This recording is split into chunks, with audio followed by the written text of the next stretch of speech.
morning or good afternoon, wherever you're located here in the U.S. This is Rick Brennan, President of the Hydrographic Society National Chapter, and welcome to the second National All Hands that we're holding.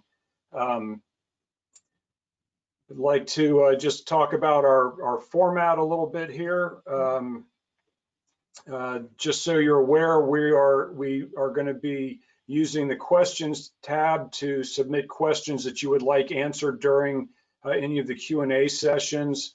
I think we are going to try for this session to, at least for the two technical briefs, that we will have a 5-minute period for questions after each individual technical presentation, and then we will hold the majority of the questions about the THSOA chapter or questions about THSOA in general till the end of the meeting. So if you're having technical problems, please use the chat window to communicate with the organizers and myself, and we will do our best to resolve those problems.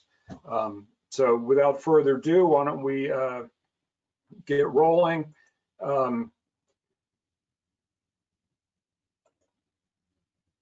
So wanted to just brief you. Last time we met, we talked about, we kind of notified you that we were going to be revising the bylaws. Those bylaws had been proposed for many years, and so this was our effort to move that process along. The voting process opened on Friday, August 21st, and went through Friday, September 4th.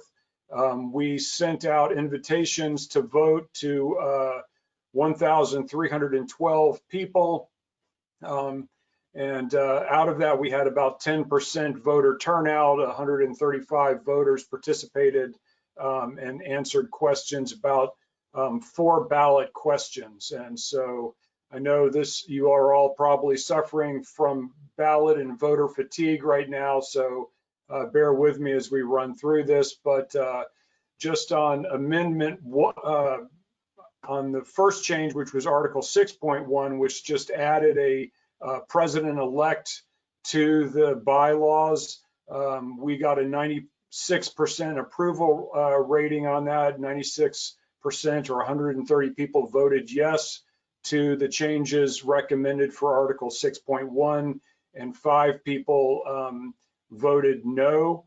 If any of those 5 people that voted no are on the call, I'd love to hear about what your concerns were, or you can send me an email at president@thsoa.org.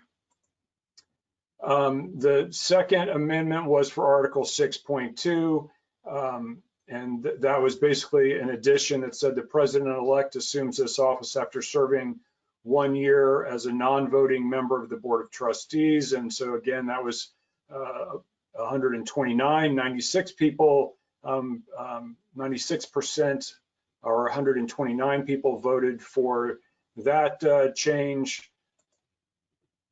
And then the third was Article 7.1, which was again just ensuring that there was consistency throughout the document, and basically was the same as previously, but stated that the president-elect shall serve as a non-voting member for the year prior to assumption of presidency. And again, we had 130 people vote yes for that, 5 people vote no. And then finally, changes to Article 11.1 that just stated that nominations for elective positions of president-elect, secretary, and treasurer would be submitted to the nominating committee, which just changed that from president to president-elect.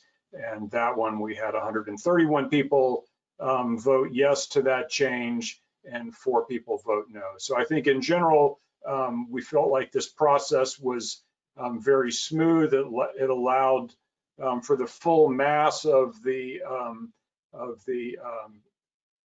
membership within THSOA to participate.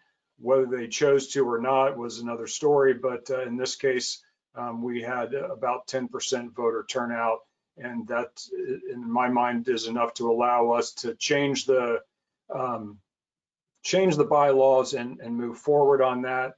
So that said, we are now seeking a president-elect nomination. So please look forward to a call for nominations within the next month. If you're interested in being the president-elect, please reach out to me at president@thsoa.org.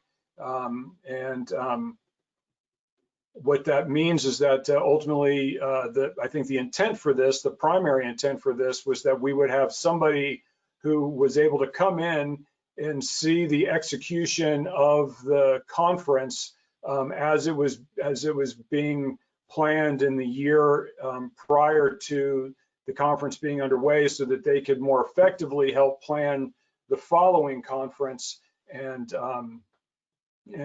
be prepared for that, so that we would have that continuity, particularly in the execution of the conference, which is our primary event. So anyways, like I said, look out for a call for nominations, and we'll be excited to see who comes in on that. Another interesting development that we wanted to alert you to was a partnership with the magazine XYHT.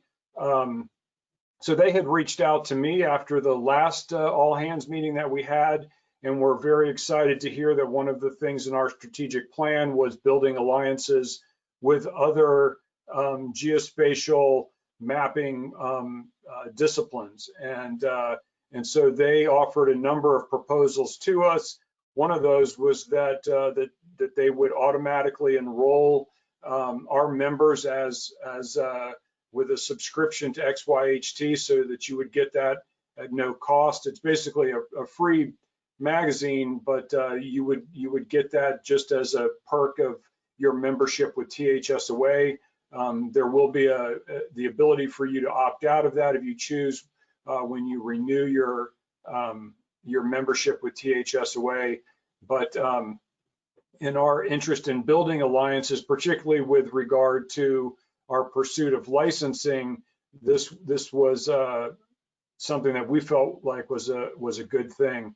It was also another avenue for us to get our message out to the broader community about what it was that we were doing, and help us broaden our membership and broaden our reach. So we were very excited about that. And you'll see in this upcoming issue in December that there will be much more presence by THSOA in that, and an editorial article and a half-page ad from THSOA in the XYHT magazine. So I'm very excited about that. We're also seeking any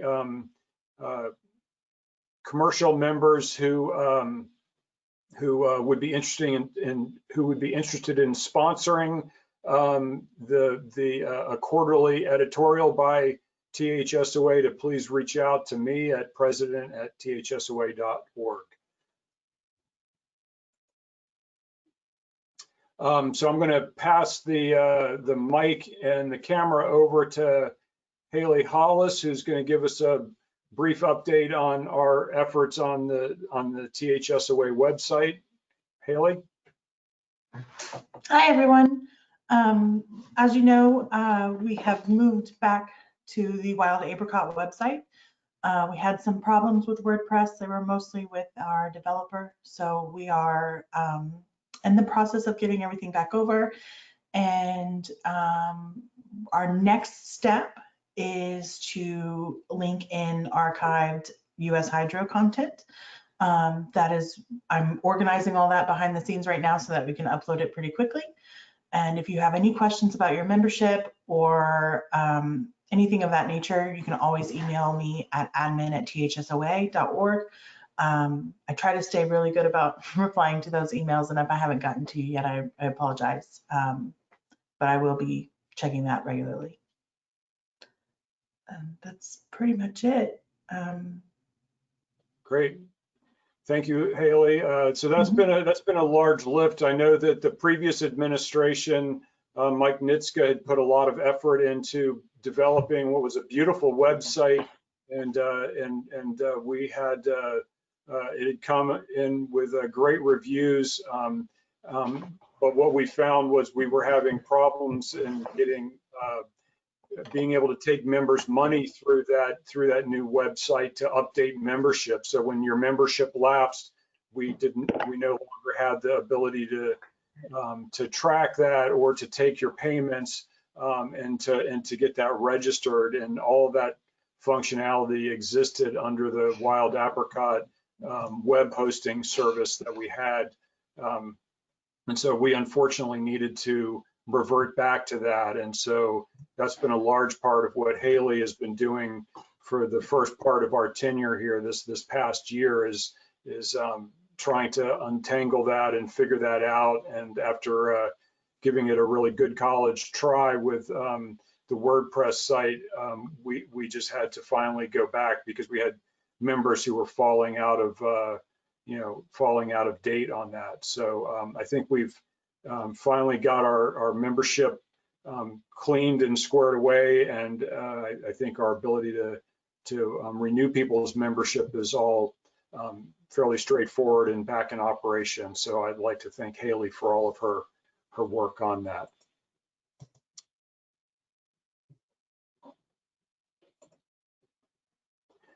So I know you all probably saw a call for volunteers, so I want to thank everybody who responded to that.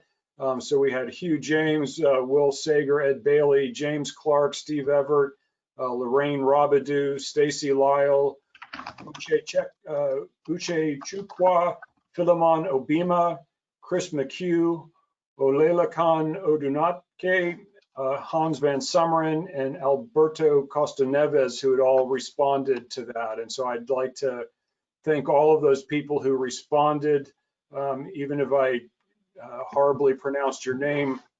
And thank you. If you have not been contacted yet, you can rest assured that you will be shortly. I know we just kicked off our education committee just yesterday, so that's starting to get up to speed under the direction of Hans Van Summeren, and so we'll be broadening that education committee here shortly. And so I'd like to thank Hans for his leadership on that, and we'll have a few other ones as well that we need to get stood up and underway. So stay tuned, and thank you for your volunteerism on that. So I think we're at the point that we're going to take our first poll, and we will then switch over to our first technical presentation, which I'm pleased to say is by Dr. John Hughes Clark from the University of New Hampshire. And so Haley, if you want to kick off the first poll, we can then switch presentations.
Okay, we'll just take a few more seconds to see if we can't get anybody else to vote.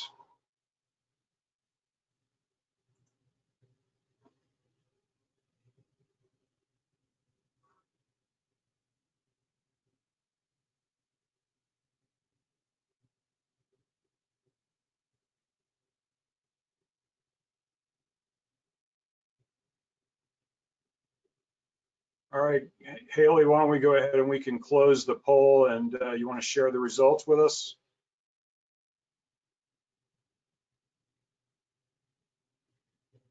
Okay, well, that's resounding. Lovely. All right, Starl, if you can give John the control, and we'll invite Dr. John Hughes Clark to give his presentation. The control has been passed. Following my mouse. There we go.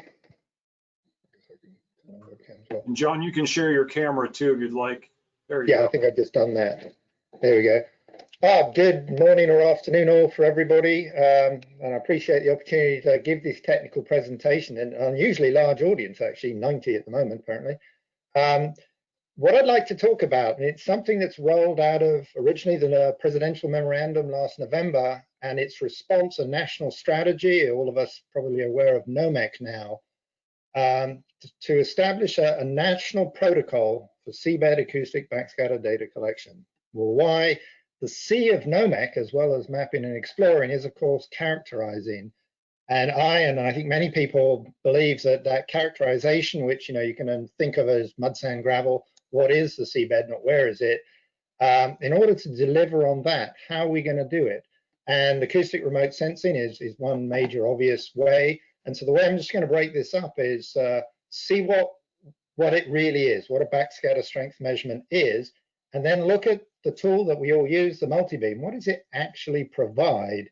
And there's limitations on that, and the big one is calibration. So we're going to have a protocol that's really going to have to establish calibration procedures, just as we know it so well from bathymetry. The approach that we're tending to favor, but by no means the only approach, is to build a broadband reference on a seabed, which you use for calibration.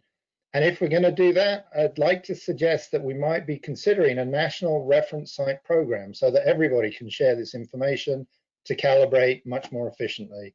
And I'll talk about shelf depths, but I'll also mention we got a lot of response to the deep water as well.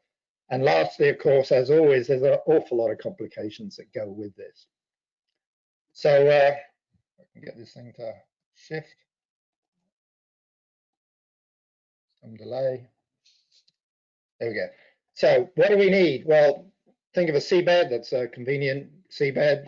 We're used to with our bathymetry, making all those observations. And of course, we've been asked to comment on, and NOAA are going to define a standard ocean mapping protocol for bathymetry. It's pretty clear that we have to understand our total horizontal uncertainty and vertical uncertainty for every solution, every bottom strike of a multi-beam.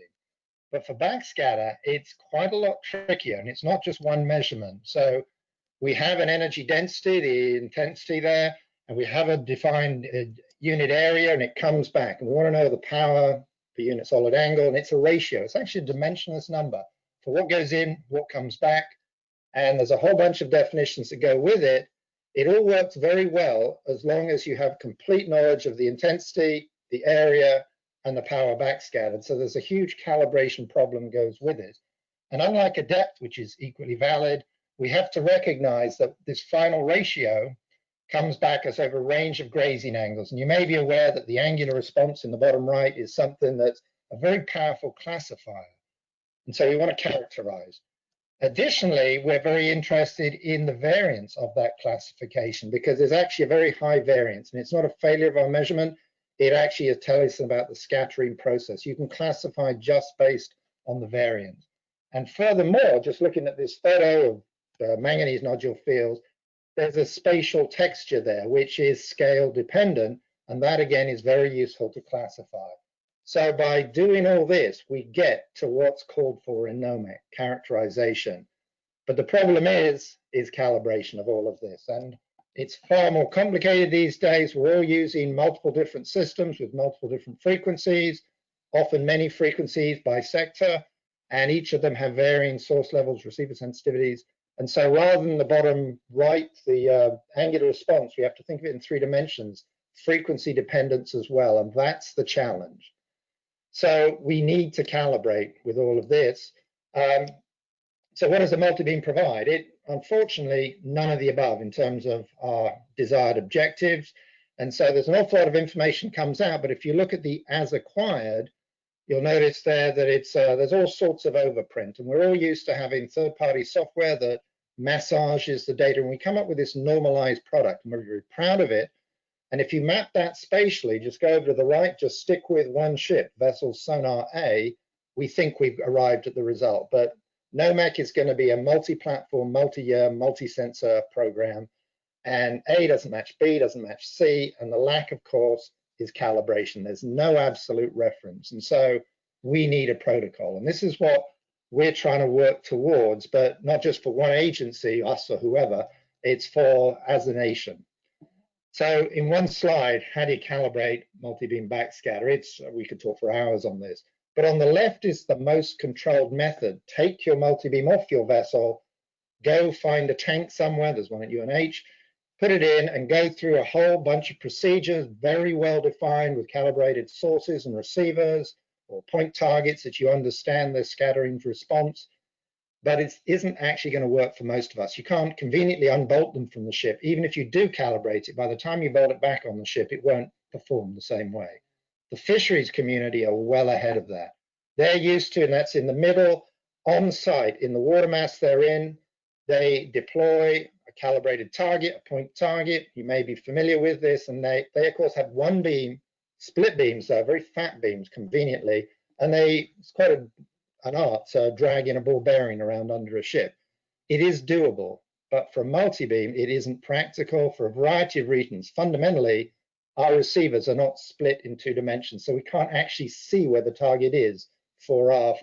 Then we've got to repeat it 200 times for our 200 beams, and then we've got to do it out to the side. It's hard enough to hang a ball bearing below you, but you try hanging a ball bearing a couple of 100 meters off to starboard, keeping it in a half-degree transmitter.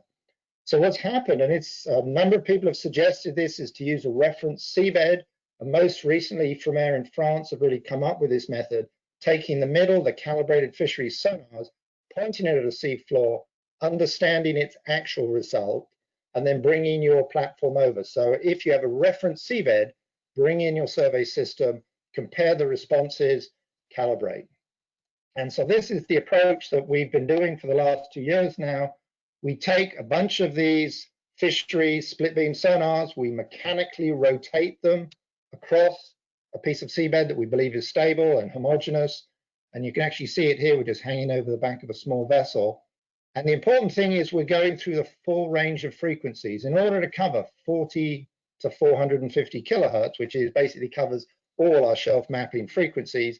Each one chirps through their available bandwidth, and the net result is you have the truth at the bottom top right. For backscatter grazing angle, doesn't matter if you have an EM or a T something or a null bit or a 2020 something or an edge tech or a Klein hydrochart, whatever the center frequency, you can go to this site, and as long as it hasn't changed since you made these reference, you can actually compare and calibrate your system. So this is the approach we're a fan of because it provides broadband. It's of general utility to any platform operating in the US EEZ. So how would you do it? You're going to fill a polygon somewhere on the continental shelf. You're going to mobilize from somewhere. There's really 2 end member approaches.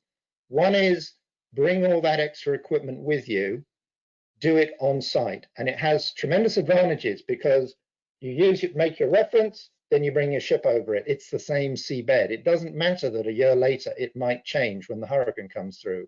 That's ideal, but you have to bring all the equipment, all the personnel, and it's actually quite hard to do in the open ocean. Alternately, if we can establish a series of reference sites in stable areas, preferably protected waters, because it makes it a lot easier, we can actually do this. But so the first question there is an old reference surface still relevant? Has it changed? That's temporal stability. That's a geological question.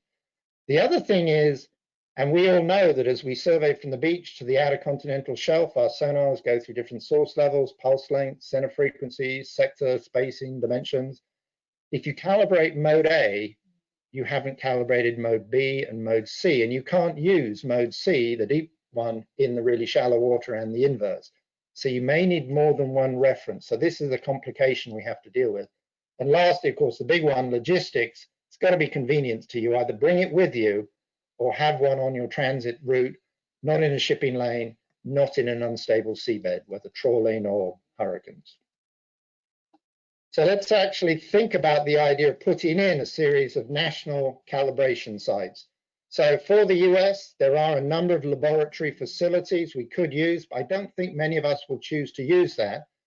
At the moment, there's only one site established, actually worldwide, for those frequencies, and it's up in the Gulf Islands water of Canada for a very specific reason. It's protected waters, and it's a huge range of water depths. You can go down, if you want, 700 meters, but that's very convenient. And what we're thinking is that, and we tend to be focused on OCS forward-looking, that their vessels will be acquiring Backscatter along with everybody else as part of NOMEC, that we should establish calibration sites outside their major home ports. And in fact, they've already gone a long way towards this in Puget Sound, the kind of equivalent of the Gulf Islands, deep protected waters.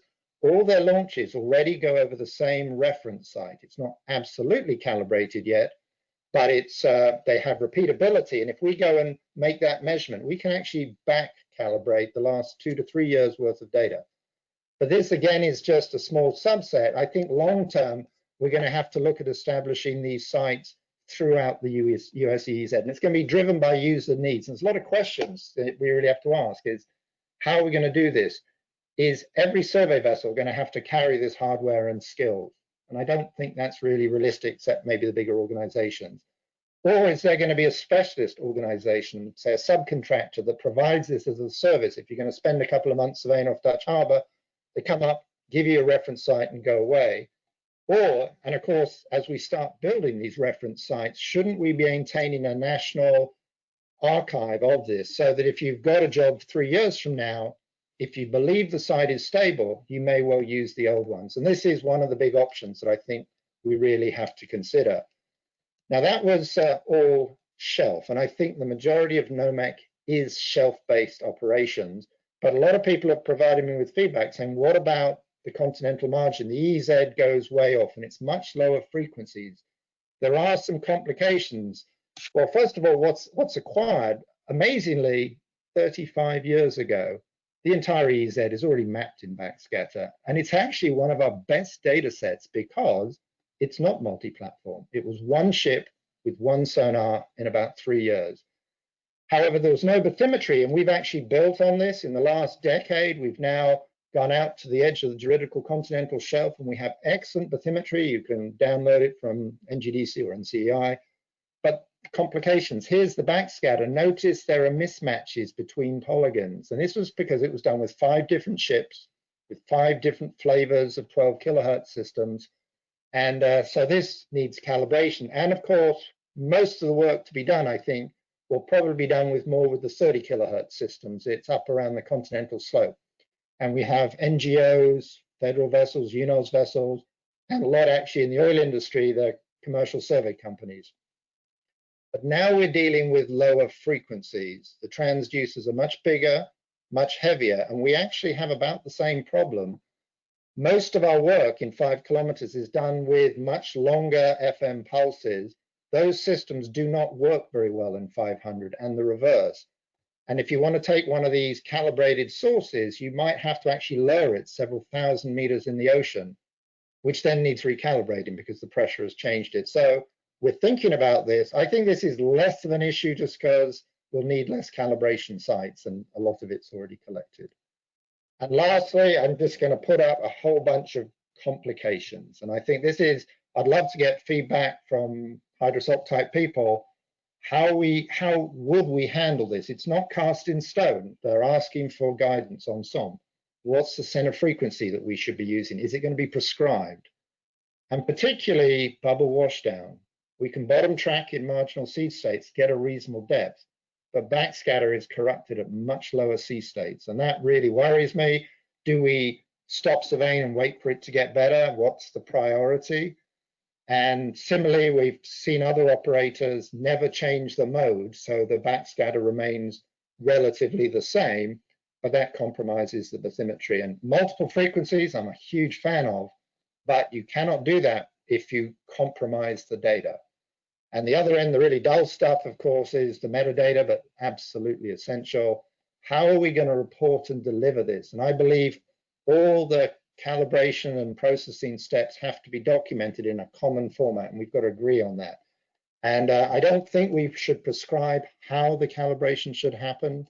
Some agencies may use tanks, others targets, others seabeds, but it all has to be documented. And again, the mosaics, which we've all been happy with for a long time, they're incredibly cosmetically altered, which is nice for a geologist like me with a colored pencil, but they're not actually terribly usable. So I'll leave it at that. I'd rather, if it's possible, to get some questions there. I'll scroll through if there's questions. And certainly very timely given all the work on NOMEC and the SOMP plan. So do we have any questions? I'm looking on the questions list here. Anybody have a question that they'd like to post for John?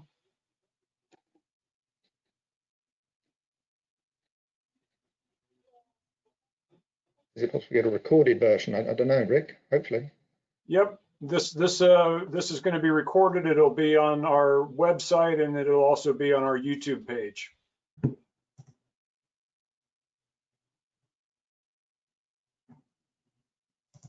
I think this is just a natural extension of those requests for feedback for SOMP, which is being defined in the next couple of months, probably.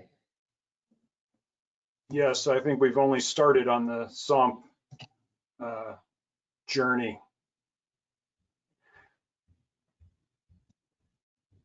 So here's one, John. It looks like, can you share the reference for the Puget Sound calibration beds? And that was from Andrew Ryan. Okay, you should find it. I think it's Shelley Devereaux of NOAA.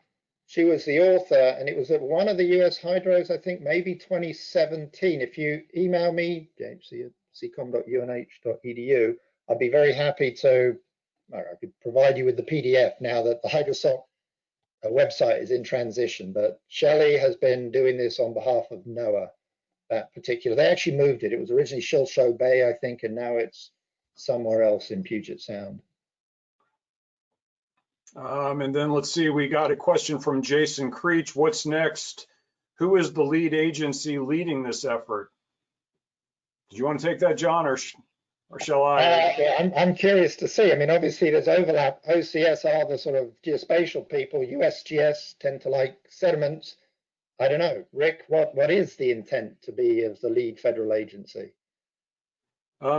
So I know that we have been working on it collaboratively between Coast Survey, the Office of Ocean Exploration, USGS, and BOEM. And so with significant input from the private sector and academia, we had a big standard ocean mapping protocol workshop several weeks back that included academia and the private sector, and it was hosted by the IOCM working group. And so that the folks that had responded to that, will be a part of that. And so the intent was that this not be developed in a federal vacuum, that it included academia and that it included private sector. And so I think you can expect that there will be multiple iterations which will get shared and circulated robustly here over the next coming months. But Jason, I'm happy to talk with you about that offline more if you'd like. Let's see. The next question was, this was from Hugh James. Let me see if I can get the full. Do you propose calibration in any particular Beaufort Sea state? Well, the reference, it's best to have that reference in as low a sea state as possible, or get your sonars well below the bubble layer. In terms of the vessel coming into the area, the actual survey vessel, again, I agree, it's as low a sea state as you can guarantee there's no bubble attenuation of your system. So a big ship might be able to do it up to sea state 3+, but most of our coastal platforms, you'd really want to do this in close to a fat calm and slow and no noise, So there's some real operations. It's so much more sensitive than the depth measurement, the measurement of that bottom backscatter strength. And then this will have to be our last question so we can move on to our next technical presentation. But this is from Guy Knoll, and he says that Beam Canal near Ketchikan is a National Marine Fisheries Service calibration site. Is it a target site for the rotation split beam, multi-beam echo sounder calibration? I've looked at Ketchikan only because I know that the Fairweather is nominally home ported there, but it would make sense to sit on top of the NIMS sites. I don't know if they use the seabed as their reference or it's just deep enough that they can hang their spheres in protected waters, but I think that would be an excellent site. Deep fjords that don't have turbidity currents are actually nice and stable, we believe, so far. Absolutely. Okay, thank you for all of the questions, and we will now move on to our next poll. So Haley, if you can pull that up. You got it.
Okay, it looks like our voting has tailed off. Can you show us what our results were, Haley? Perfect. Okay, well, so looks like most people think that that's valuable. I'm glad to hear that. We will continue to work forward on that.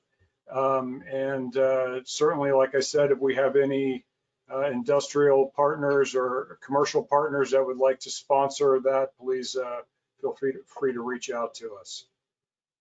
Okay, so now I'd like to welcome our next technical panelist, Dean Moyles from Fugro, and he's going to talk about their new unmanned surface vessel. So, Dean. All right, thank you, Rick. Let's scroll down. There we go. Yeah, again, Rick, thank you to the Hydrographic Society for giving me the opportunity to present on behalf of Fugro and highlight the Fugro Shadow USV and just to go over a couple of projects that the vehicles have been a part of and currently still a part of in Australia. So for the presentation, I'll do a vehicle overview, a quick rundown of the sensors that we currently have on the payload, go over the collision avoidance and some of the marine autonomy that we have on the vehicles, and then get into survey ops from our NOAA program that we just recently finished this past survey season, and currently our counterparts in Adelaide on the government contract for it in Australia. And if time permits, get into some future developments that we have planned for the vehicles down the road. So the vehicle was designed as a force multiplier to work alongside a parent vessel, more on our NOAA, our nautical charting programs, I should say, for broad area mapping with multi-beam. We're currently looking at other sectors that we can utilize the vehicles in. Most importantly, probably the wind farm development on the East Coast. Most of our full ocean mapping boats and small boats are utilized on the wind farm work on the East Coast. So we definitely want to try to get the two vehicles involved in that as much as we can. So that's planned down the road. So overview of the vehicle. It's designed as a wave piercing vehicle. The overall length is just under 9 meters. When the gondola is fully deployed, it's about 2 meter draft, so it gets down away from any acoustic noise and data quality. The gondola itself is almost 2 tons, so it's about 1/3 the total weight of the vehicle itself, so it makes it very stable. It's powered by an 80 horsepower diesel engine. And the endurance that we're currently noting more on the Australia project, when they're doing 6 to 7 knots, we're getting about 7 days of acquisition before it has to be refueled and scheduled maintenance. And then the generator, we have an inverter of 5 kW capacity, so that powers all the sensors and vehicle auxiliary instruments. One item I think I should point out, this vehicle itself is made of high grade aluminum. So it's very rugged and durable as opposed to some of the vehicles that are on the market now with fiberglass and plastic. So the high grade aluminum is definitely a benefit for us. From this diagram here, it's pretty busy, but you can tell that early on there's a lot of software technologies, instrumentation that go in that we have incorporated in for to get the most out of the vehicle and to improve safety of our operations while we're on site with the collision avoidance. So to simplify, I guess this one here, we've broken down the instrumentation into 3 categories. I'll break it down into 3 categories. One, the survey suite, which is designed around the EM 2040-04, which is Kongsberg's latest dual head, dual ping multi-beam system, and that's housed in the gondola. And that's coupled with the CPATH 380 system, which is also in the gondola. We've also installed an MVP 30 on the back for our full sound speed water column profile measurements. From a navigation standpoint, we've maximized situational awareness with 360-degree cameras that include both day and night cameras and infrared. We have those integrated into the software along with the radar. And for communication, the main one is the radio link. We also have a Fugro StarPod Wi-Fi for local so that we can communicate with the vehicle, and a 4G communication antenna if we have the 4G coverage. That's just a basic summary of what I just mentioned. We do the navigation package is not off the shelf. It's Fugro StarFix, and our corrections, again, we use Fugro G4, which are equivalent to corrections we apply to Planix with the Marine Star. So as I mentioned before, we have follow-over communications between broadband and StarPod Wi-Fi and 4G, and we also have an Iridium tracker. Some of the other safety features which are common to most vessels: bilge pumps, emergency anchors, heat and smoke and fire extinguishers in all the compartments, and an air conditioning unit, which was definitely put to the test this past summer in Florida, and I'm sure it's currently being put to the same test in Australia. So we put a lot of effort, and we partnered with L3 Harris with the design of the vehicle and some of the situational awareness using ASView. So it relies on a number of key sensors and inputs from the radar, the AIS, the cameras, to be able to adjust speed and alter course for dynamic planning and obstacle avoidance. The last response that you see there, that's a user-defined radius that we put in. So if there's an obstruction or some other obstruction that comes into that radius, I think the default is 150 meters. The vehicle is going to go into an idle or all stop. Won't deploy an anchor unless it's manually deployed.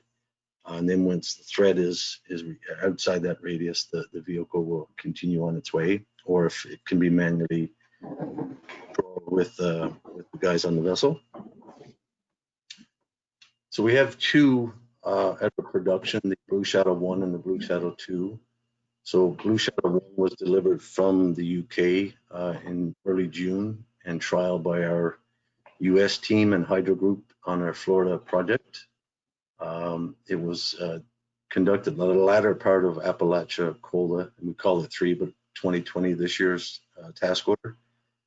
And then once it was done, we sent the vehicle over to Mobile for some additional trials, launch and recovery, and then back to LAF for some vehicle upgrades and eventual shipping to Australia to join the Blue Shadow 2 for operations on the HIP project in Adelaide.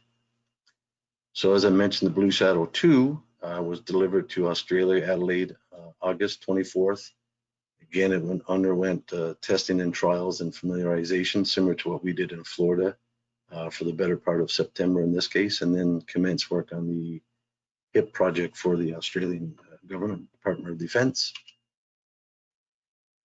So prior to it getting to Florida, obviously COVID has put a damper on our production and affected us as well as everyone probably on this call. So our field team was not able to fly to the UK to be a part of training and familiarization with the vehicle, the mobilization, the packing and unpacking. On the reverse side of that, due to shutdowns and travel restrictions, the folks that we had in the UK were not able to fly to the US to join us in Florida to help on that side. And then with the shutdowns in not only our office, but the shipping companies and airs in the UK, there was delays in the final sea trials and acceptance tests before it was able to be shipped to the US.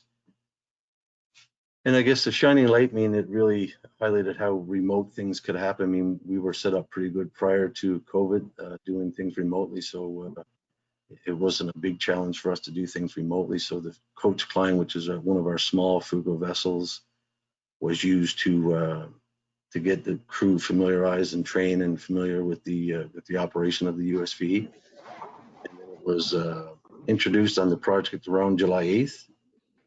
So due to COVID, I mean, and all the delays, I mean, it did shorten the season that we expected for the USV to be on site, but regardless, we got it and was successful. So we started ops on July 8th. We started multi-beam collection inside. I'm not sure if you guys are going to see my mouse, but up in the northeast corner, there's a sheet 1. So that's inside, just outside of Caribou, so it's somewhat protected. So that was a good sheet for us to start collecting object detection data. Once we got comfortable, we came outside and did some set line spacing in sheet 7E that you see.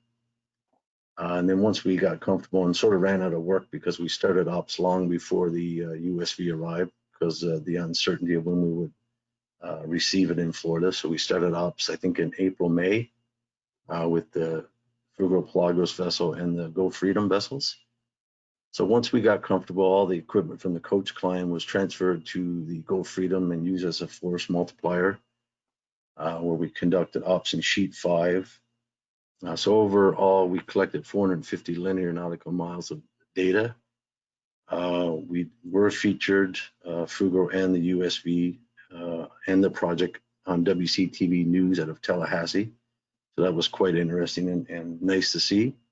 We also did get a visit from Dr. James Riley, who's the director of the USGS.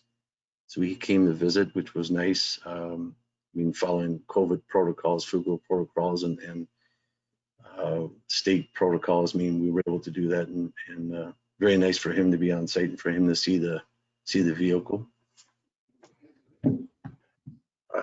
Due to time, I'm not going to get into the daily operations. I'll just bypass those couple slides. So for Australia project, the HIP project, it's located in Gulf St. Vincent in South Australia, close to the Adelaide office. It's about 1,000 square kilometers, very irregular shape, water depths between 20 and 25 meters. And it's really the area that's between LiDAR and multi-beam, existing multi-beam LiDAR in the shipping channel. And this one from the start, very much like the Florida project, was a parent-child operation. The Blue Shuttle used as a force multiplier. Again, similar to the Florida operations, I mean, they took 3 weeks to get familiarized and do remote training. They did a couple of days of calibrations. And to date, which this slide was provided to me by you, Parker, in Australia, maybe a couple of weeks ago. So at the time, they've undertaken 3 full swings of 7 days. So I'm sure there's many more than that at the moment. And again, similar to our US operations, when it was used with the parent vessel, because there's no LAR system installed on the parent vessel, it was escorted in and out of port for fueling by a support vessel. And on that vessel, we just had a spare remote system that controlled the vehicle. It could be taken away from the parent vessel and completely controlled by the escort vessel into port and to refuel and do before it was returned to the parent vessel. Some of the future developments that we're looking at, Mega Swath we've been doing, but we just want to upgrade some software features in our StarFix to make it a little better and to improve on our automatic line creation based on the coverage from both the parent vessel and the USV. The big ticket item is over the Horizon communications. Our IT on vessels team are working on different VSAT systems that we can install on the Blue Shadow USV to do over the Horizon communications. One of the other goals that we're trying to achieve, I think, in this upcoming year is to implement our remote operations centers across the globe. In Fugro, I think there's going to be one in Houston, one in Plymouth.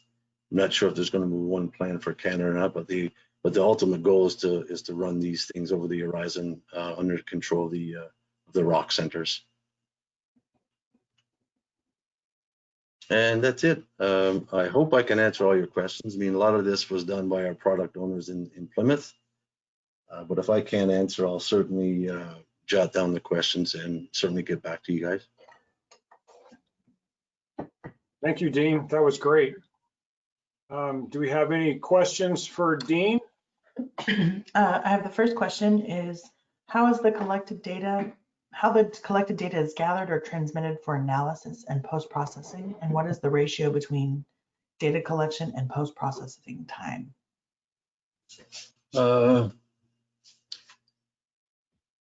So for the processing time, I mean, it's we like to say it's a 1-to-1.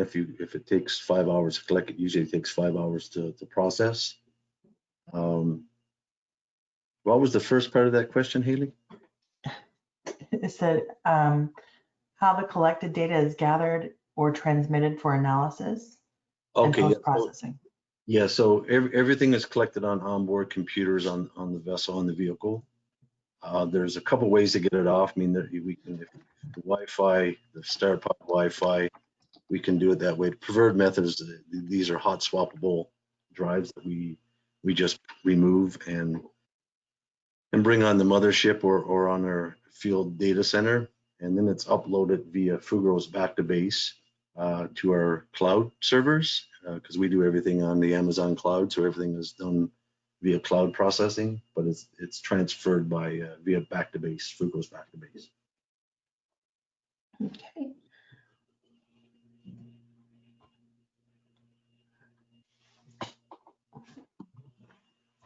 I don't have any more questions at the moment. You did such a good job. Well, why don't we do this? We've got a little bit of time for Q&A after this, so why don't we move to our poll, our final poll, and then we'll have Q&A after this. and we can take any general questions on anything you saw today in this all hands meeting during that time. So Okay. we can put up our final poll. So do you think we will be able to hold an in-person U.S. Hydro conference in September of 2021? We'll take about a minute and a half, 2 minutes for you to answer that, and then we will move into questions.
Okay, just a couple more seconds. If you haven't voted, please go ahead and vote, and then we will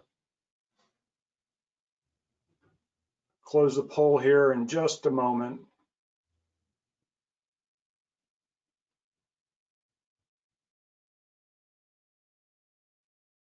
All right, Haley, why don't you close the poll and we will share the results.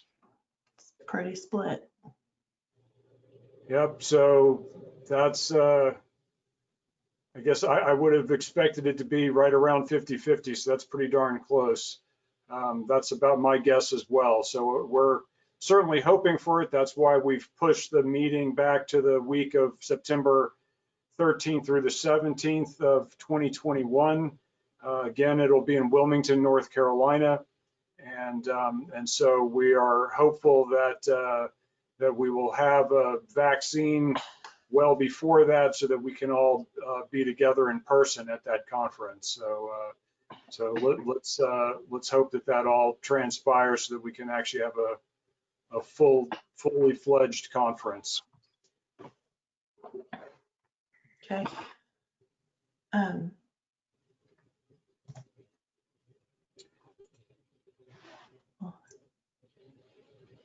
Okay, so that's everything that we had in our program. This time was meant for Q&As, so we'll take a little bit of time to answer any questions that come in, either about our technical presentations today or anything in general about THSOA business that you might have seen.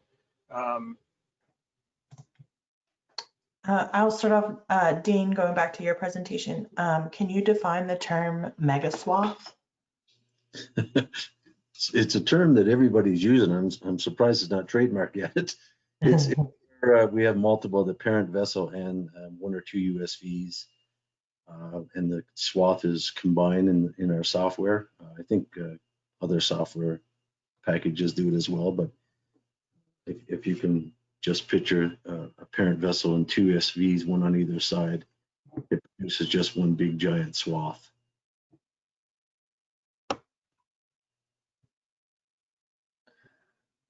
Okay, and then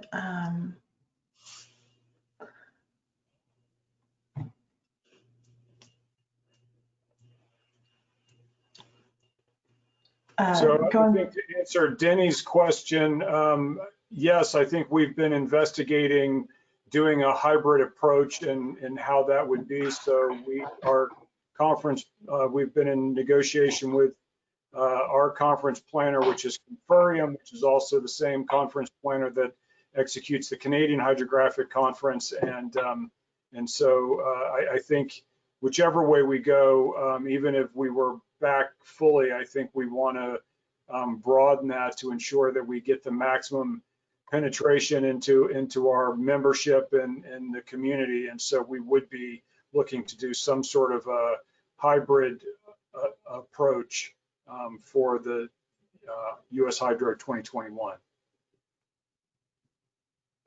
And thanks to Guy for the link to the COVID pulse. Definitely watching that and all the other rates of infection going on. So I'm, at least at this point, I'm not optimistic, but you know, we've got some time yet before that happens. So, any other questions?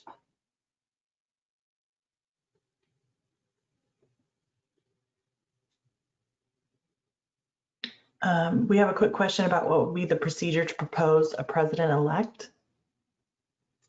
We'll be sending those instructions out when we put the call out for nominations, but so stay tuned on that, Raphael.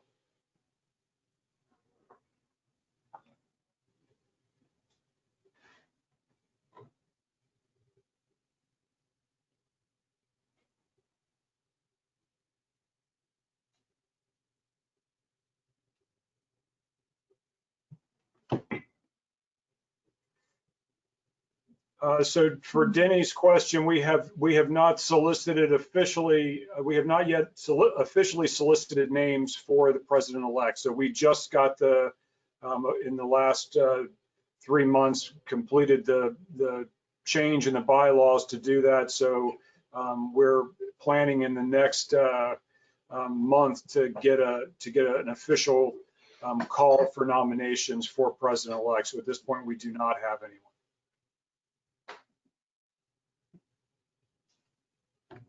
So I know a number of people have asked, this is currently being recorded. We posted both on our website so that if you want to come back and watch it again, you can see it there. And I think it also gets posted to our YouTube page as well. So anybody that really wants to go back and watch all or any portion of this presentation, you can find that there.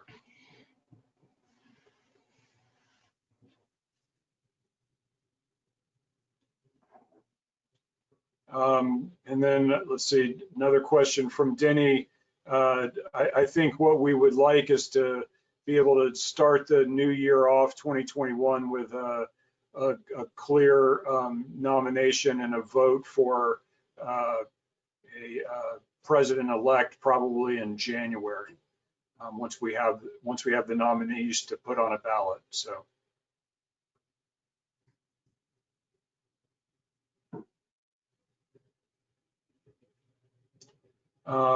Let's see, got a question from Eric Fisher. Will there be an initiative to get more people certified with tests? Can this work remotely? Is that to take the THSOA NSPS hydrographer certification test? Is that correct, Eric?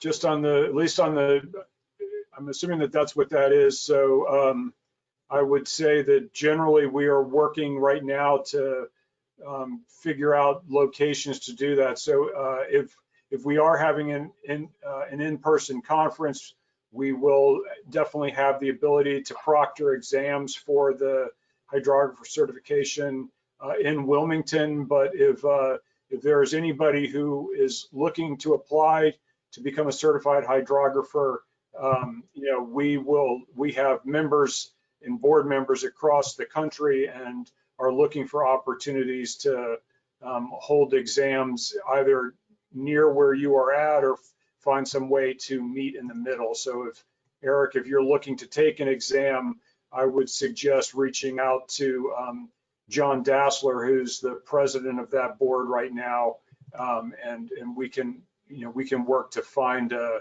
way to get a test for you that's convenient to both you and one of our board members. So, all right. Well, I want to thank everyone for your participation today, and we will have our another one of these all hands in 3 months. So thank you again for your participation, and have a great holiday season coming up, and stay safe, and we'll talk to you soon.